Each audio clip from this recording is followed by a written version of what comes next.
ఓం శాంతి. ఈరోజు మురళి డేట్ 1 ఫిబ్రవరి 2025. బాబా చెప్తున్నారు, మధురమైన పిల్లలు, ఆత్మలైన మీ స్వధర్మం శాంతి, మీ దేశము శాంతిధామము, ఆత్మలైన మీరు శాంతి స్వరూపులు. అందువలన మీరు శాంతి కావాలని వేడుకోరాదు. ఈరోజు ప్రశ్న: మీ యోగబలం చేయు అద్భుతమేది? జవాబు: యోగబలం ద్వారా మీరు మొత్తం ప్రపంచాన్ని పవిత్రంగా చేస్తారు. మీరు చాలా కొద్దిమంది పిల్లలే యోగబలం ద్వారా ఈ మొత్తం కలియుగ పర్వతాన్ని తొలగించి బంగారు పర్వతాన్ని స్థాపన చేస్తారు. పంచతత్వాలు కూడా సతోప్రధానంగా అవుతాయి, మంచి ఫలితంను ఇస్తాయి.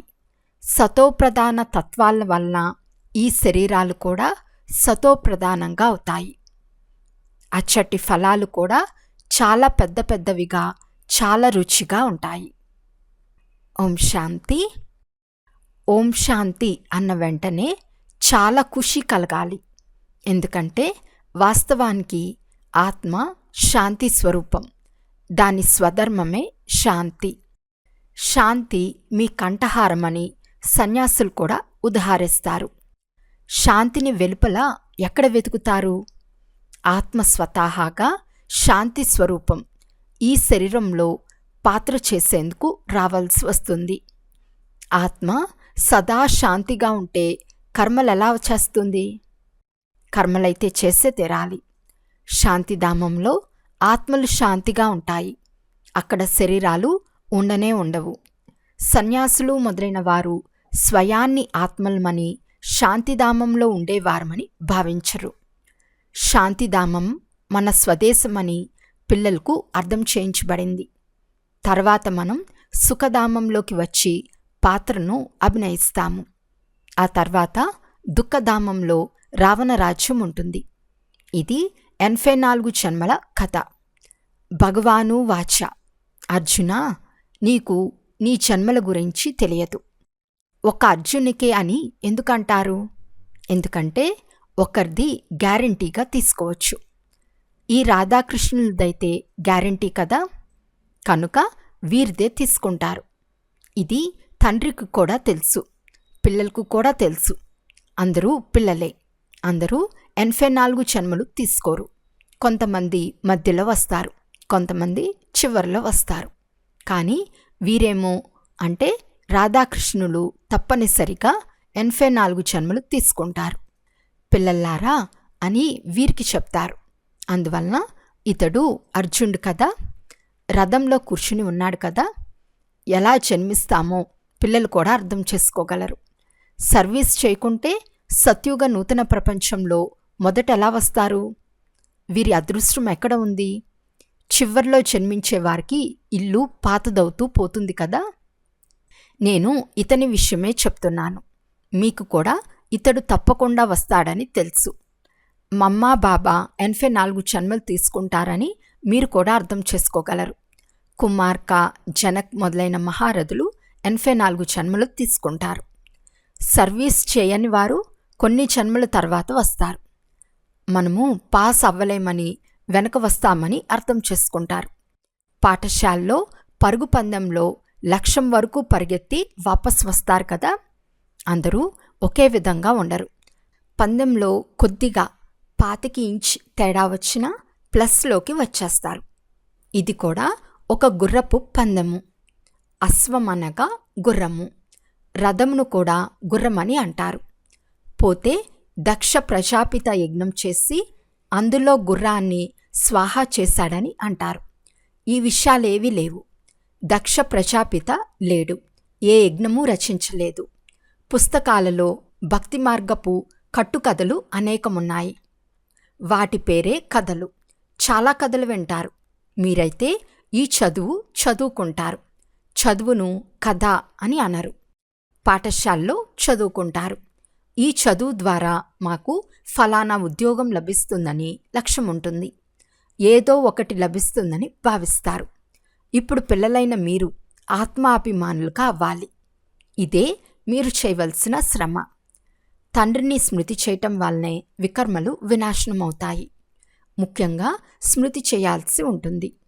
తపనతో స్మృతి చేయాలి. అంతేకాని నేను శివబాబా సంతానాన్ని కదా, ఎందుకు స్మృతి చేయాలని అనుకోరాదు. స్వయాన్ని విద్యార్థిగా భావించి స్మృతి చేయాలి. ఆత్మలైన మనల్ని శివబాబా చదివిస్తున్నారు అనేది కూడా మర్చిపోతారు. సృష్టి ఆది మధ్యాంతాల రహస్యాన్ని తెలిపిన టీచర్ ఒక్క శివబాబా మాత్రమే. ఇది కూడా గుర్తుండదు. ప్రతి ఒక్కరూ స్వయాన్ని ఎంత సమయం తండ్రి స్మృతి నిలబడుతుంది అని ప్రశ్నించుకోవాలి. ఎక్కువ సమయం బాహ్యముఖతలోనే పోతుంది. ముఖ్యమైనది ఈ స్మృతి ఒక్కటే. ఈ భారతదేశ యోగానికి చాలా మహిమ ఉంది. కానీ యోగం నేర్పించింది ఎవరికీ తెలియదు. గీతలో కృష్ణుని పేరు వేసిస్తారు. ఇప్పుడు కృష్ణుని స్మృతి చేసినందున ఒక్క పాపం కూడా తొలగిపోదు. ఎందుకంటే అతను దేహధారి, పంచతత్వాలతో తయారైనవాడు. అతన్ని స్మృతి చేయటం అనగా మట్టిని స్మృతి చేయటం లేక పంచతత్వాలను స్మృతి చేయటం. శివబాబా ఏమో అశరీరి. అందువలన వారు అశరీరులుగా అయి తండ్రినైన నన్ను స్మృతి చేయండి అని వారు చెప్తారు. ఓ పతిత పావన అని కూడా అంటారు. పతిత పావనులు వీరే కదా. గీతా భగవానుడు ఎవరు అని యుక్తిగా అడగాలి. సృష్టికర్త అయిన భగవంతుడు ఒక్కరే ఉంటారు కదా. మనుషులు స్వయాన్ని భగవంతుడని అనిపించుకున్న మీరంతా నా పిల్లలు అని ఎప్పుడూ అనడు. తతత్వం అని లేక ఈశ్వరుడు సర్వవ్యాపి అని అంటారు. నేను భగవంతుణ్ణే, నీవు భగవంతుడివే అని అంటారు. ఎక్కడ చూసినా నీవే నీవు అని అంటారు. రాయిలో కూడా నీవున్నావని అంటారు. మీరంతా నా పిల్లలు అని అనలేరు. ఈ మాట ఒక్క తండ్రి మాత్రమే అంటారు. వారు నా ప్రియమైన ఆత్మీక పిల్లల్లారా అని అంటున్నారు. ఈ విధంగా వేరెవ్వరూ అనలేరు. ముస్లింలను నా ప్రియమైన పిల్లల్లారా అని ఎవరైనా అంటే చంపదెబ్బ వేస్తారు. ఈ మాట ఆ పారలౌకిక తండ్రి మాత్రమే అనగలడు. ఈ సృష్టి ఆది మధ్యాంతాల జ్ఞానం ఇతరులెవ్వరూ ఇవ్వలేరు. 84 జన్మల మెట్లు రహస్యం నిరాకార తండ్రి తప్ప ఇతరులెవ్వరూ అర్థం చేయించలేరు. వారి అసలు పేరు శివుడు. మనుషులు అనేక పేర్లు పెట్టేశారు. అనేక భాషలున్నాయి. అందువలన వారి వారి భాషల్లో పేర్లు పెట్టారు. బొంబాయిలో బబుల్నాథుడు అని పేరు పెట్టారు. కానీ అర్థం కొంచెం కూడా తెలియదు.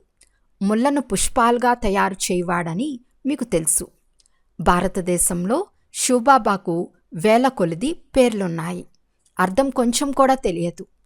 తండ్రి పిల్లలైన మీకు మాత్రమే అర్థం చేయిస్తున్నారు. అందులో కూడా ఎక్కువగా మాతలను ముందుంచుతారు. ఈ రోజుల్లో స్త్రీలకు కూడా గౌరవం ఉంది. ఎందుకంటే తండ్రి వచ్చారు కదా. తండ్రి మాతలను గొప్పగా మహిమ చేస్తారు. మీరు శివశక్తి సైన్యం. మీకు మాత్రమే శివబాబాను గురించి తెలుసు. సత్యమైన వారు ఒక్కరే. సత్యమైన నావ కదులుతుంది కానీ మునగదు అని మహిమ కూడా చేస్తారు. అందువలన మీరు సత్యమైన వారు. నూతన ప్రపంచాన్ని స్థాపన చేస్తున్నారు. అసత్య నావలన్నీ మునిగి సమాప్తమైపోతాయి. ఇక్కడ మీరెవ్వరూ రాజ్యపాలన చేయరు. తర్వాత జన్మలో సత్యుగంలో వచ్చి రాజ్యపాలన చేస్తారు. ఇవి చాలా గుప్తమైన విషయాలు. ఇవి మీకు మాత్రమే తెలుసు. ఈ బాబా లభించకపోతే మీకు కూడా ఏమీ తెలిసేది కాదు. ఇప్పుడు తెలుసుకున్నారు. ఇతడు యుద్ధ పురుషుడు. పిల్లలను యుద్ధ మైదానంలో నిలబెట్టేవాడు. ఇది అహింస, అహింసక యుద్ధం. మానవులు ఒకరినొకరు చంపుకోవడాన్ని హింస అని అంటారు. కానీ మొట్టమొదటి ముఖ్యమైన హింస కామ వికారం. అందుకే కామము మహాశత్రువని అంటారు. దీనిపైనే విషయం పొందాలి. ముఖ్యమైనది కామ వికారం. పతితులు అనగా వికారులు. పతితులైన వారిని, వికారాలకు వశమైన వారిని పతితులు అని అంటారు. క్రోధంలో వచ్చేవారిని వికారులు అని అనరు. క్రోధిని క్రోధి, లోబీని లోబీ అని అంటారు. దేవతలను నిర్వికారులు అని అంటారు. దేవతలు నిర్లోభులు, నిర్మోహులు, నిర్వీకారులు. వారెప్పుడూ వికారాలకు వశం కారు. వికారాలు లేకుంటే పిల్లలెలా కలుగుతారు అని మిమ్మల్ని అడుగుతారు. వారిని నిర్వీకారులు అని అంగీకరిస్తారు కదా. అది నిర్వీకారి ప్రపంచం. ద్వాపర కలియుగాలు వికారి ప్రపంచం. స్వయాన్ని వికారులమని, దేవతలను నిర్వీకారులని అంటారు కదా. మనం కూడా వికారులుగా ఉండేవారమని మీకు తెలుసు. ఇప్పుడు వీరి వల్లే నిర్వీకారులుగా అవుతున్నాము. ఈ లక్ష్మీనారాయణులు కూడా స్మృతి బలం ద్వారా ఈ పదవి పొందుకున్నారు. ఇప్పుడు మళ్ళీ పొందుతున్నారు. మనమే దేవీ దేవతలుగా ఉండేవారము. మనమే కల్పక్రితం ఇటువంటి రాజ్యం పొందుకున్నాము. దాన్ని పోగొట్టుకుని మళ్ళీ ఇప్పుడు పొందుతున్నాము. బుద్ధిలో ఈ చింతన ఉండినా ఖుషీగా ఉంటారు. కానీ మాయ ఈ స్మృతిని మర్పింపచేస్తుంది. మీరు స్థిరమైన స్మృతిలో ఉండలేరని బాబాకు తెలుసు. పిల్లలైన మీరు చలింపక స్మృతి చేస్తూ ఉంటే త్వరగా కర్మాతీత స్థితిని పొంది ఆత్మ వాపస్ వెళ్ళిపోతుంది. కానీ అలా లేదు. మొదటి నంబర్లో ఇతడు వెళ్తాడు. ఆ తర్వాత శివబాబా పెళ్లి ఊరేగింపు. వివాహంలో మాతలు మట్టి కుండలో జ్యోతులు వెలిగించుకుని వెళ్తారు కదా. వరుడైన శివబాబా సదా వెలిగే జ్యోతి అని చెప్పేందుకు ఇది గుర్తు. శివబాబా మన ప్రియుడు, సదా వెలిగే జ్యోతి. మన జ్యోతులన్నీ వెలిగింపబడతాయి. ఈ విషయాన్ని భక్తి మార్గంలో అలా చూపించారు. మీరు యోగబలం ద్వారా మీ జ్యోతిని మీరే వెలిగించుకుంటారు. యోగబలం ద్వారా మీరు పవిత్రంగా అవుతారు. జ్ఞానం ద్వారా ధనం లభిస్తుంది. చదువును ఆదాయానికి ఆధారమని అంటారు కదా. యోగబలంతో మీరు ముఖ్యంగా భారతదేశాన్ని, విశ్వమంతటిని పవిత్రంగా చేస్తారు. ఇందులో కన్యలు చాలా మంచి సహాయకారులుగా అవ్వగలరు. సేవ చేసి ఉన్నత పదవి పొందాలి. జీవితాన్ని వజ్ర సమానంగా చేసుకోవాలి. తక్కువగా కాదు. తల్లిదండ్రులను అనుసరించండి అనే గాయనం ఉంది. మదర్ ఫాదర్ను చూడండి. అనన్యమైన సోదరీ సోదరులను చూడండి. పిల్లలైన మీరు ఎగ్జిబిషన్లో కూడా మీకు 2 తండ్రులున్నారని అర్థం చేయించవచ్చు. లౌకిక తండ్రి, పారలౌకిక తండ్రి. వీరిలో పెద్దవారెవరు? తప్పకుండా బేహద్దు తండ్రే పెద్దవారు కదా. వారసత్వం వారి ద్వారా లభించాలి. ఇప్పుడు వారసత్వంను ఇస్తున్నారు. విశ్వానికి అధికారులుగా చేస్తున్నారు. భగవాను వాచ, మీకు రాజయోగంను నేర్పిస్తున్నాను. తర్వాత జన్మలో మీరు విశ్వానికి అధికారులుగా అవుతారు. తండ్రి కల్పకల్పం భారతదేశంలో వచ్చి భారతదేశాన్ని చాలా ధనవంతంగా చేస్తారు. ఈ చదువు ద్వారా మీరు విశ్వానికి అధికారులుగా అవుతారు. ఆ చదువు ద్వారా ఏం లభిస్తుంది?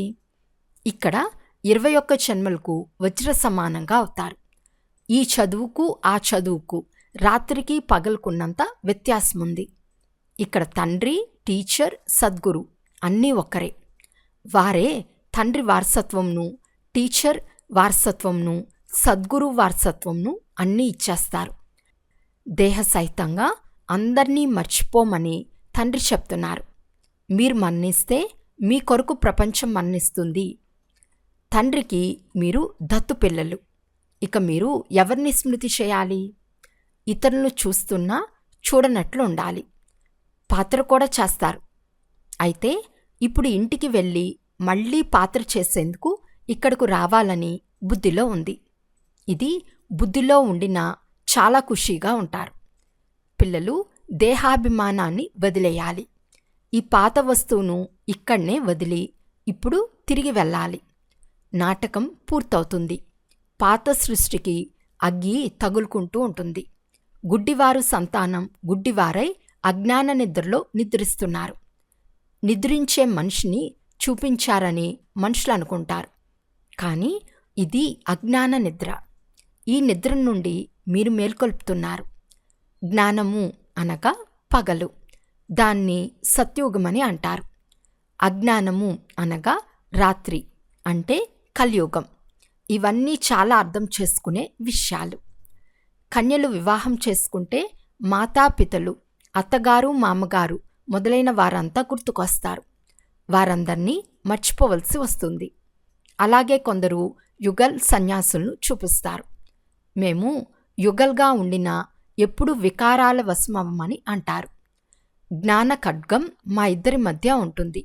పవిత్రంగా ఉండమని తండ్రి ఆజ్ఞ. చూడండి, రమేష్, ఉషా ఉన్నారు కదా, ఎప్పుడూ పతితులుగా అవ్వలేదు. పతితులైతే 21 జన్మల రాజ్య పదవిని పోగొట్టుకుంటామనే భయం ఉంది. దివాలా తీస్తారు. కొంతమంది ఇలా ఉంటూ ఫెయిల్ అవుతారు. గాంధర్వ వివాహం అనే పేరు ఉంది కదా, పవిత్రంగా ఉండటం వలన చాలా ఉన్నతమైన పదవి లభిస్తుందని మీకు తెలుసు. ఈ ఒక్క జన్మ పవిత్రంగా అవ్వాలి. యోగబలం ద్వారా కర్మేంద్రియాలు కూడా అదుపులోకి వచ్చేస్తాయి. యోగబలం ద్వారా మీరు మొత్తం ప్రపంచమంతటిని పవిత్రంగా చేస్తారు. మీరు కొంతమందే అయినా, పిల్లలైన మీరు యోగబలంతో కలియుగ పర్వతాన్ని ఎత్తేసి బంగారు పర్వతాన్ని స్థాపన చేస్తారు. ఇది మనుషులకు అర్థం కాదు. వారు గోవర్ధన పర్వతం చుట్టూ ప్రదక్షిణాలు చేస్తూ ఉంటారు. తండ్రి వచ్చి ప్రపంచం అంతటినీ బంగారు ప్రపంచంగా తయారు చేస్తారు. అలాగని హిమాలయ పర్వతాలు బంగారు పర్వతాలుగా అయిపోతాయని కాదు. అక్కడ బంగారు గనులు నిండుగా ఉంటాయి. 5 తత్వాలు సతోప్రధానంగా ఉంటాయి. అక్కడ ప్రకృతి చాలా మంచి ఫలాల్ని ఇస్తుంది. సతోప్రధానమైన తత్వాలతో ఈ శరీరాలు కూడా సతోప్రధానంగా అవుతాయి. అచ్చటి ఫలాలు కూడా చాలా పెద్దవిగా, చాలా మధురంగా, రుచిగా ఉంటాయి. దాని పేరే స్వర్గం. కనుక స్వయాన్ని ఆత్మగా భావించి తండ్రిని స్మృతి చేయటం ద్వారానే వికారాలు వదిలిపోతాయి. దేహాభిమానం వస్తే వికారాల చేష్టలు మొదలవుతాయి. యోగ్యులు ఎప్పుడూ వికారాలకు వశమవ్వరు. జ్ఞాన బలం ఉండినా యోగులుగా అవ్వుకుంటే క్రింద పడిపోతారు. పురుషార్థం గొప్పదా, ప్రాలబ్ధం గొప్పదా అని అడుగుతారు కదా. పురుషార్థం గొప్పదని అంటారు. అదేవిధంగా జ్ఞాన యోగాలలో గొప్పది యోగమని అంటారు. యోగం ద్వారానే పతితుల నుండి పావనంగా అవుతారు.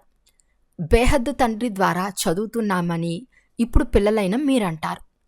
మనుషుల ద్వారా చదువుకుంటే ఏం లభిస్తుంది? నెలకు ఎంత సంపాదిస్తారు? మీరు ఒక్కొక్క రత్నాన్ని ధారణ చేస్తారు. ఒక్కొక్కటి లక్షల రూపాయలు విలువైనది. అక్కడ ధనంను లెక్కించరు. లెక్కలేనంత ధనం ఉంటుంది. అందరికీ వారి వారి భూములు మొదలైనవి ఉంటాయి. ఇప్పుడు మీకు రాజయోగంను నేర్పిస్తున్నాను అని తండ్రి అంటున్నారు. ఇది మీ లక్ష్యం. పురుషార్థం చేసి ఉన్నతంగా అవ్వాలి. రాజ్యస్థాపన అవుతూ ఉంది. ఈ లక్ష్మీనారాయణులు ప్రాలబ్ధం ఎలా పొందారు? వీరి ప్రాలబ్ధం తెలుసుకుంటే ఇంకేం కావాలి? ఇప్పుడు కల్పానికి ఒక్కసారి 5000 సంవత్సరాల తర్వాత తండ్రి వస్తారని మీకు తెలుసు. వారు వచ్చి భారతదేశాన్ని స్వర్గంగా చేస్తారు.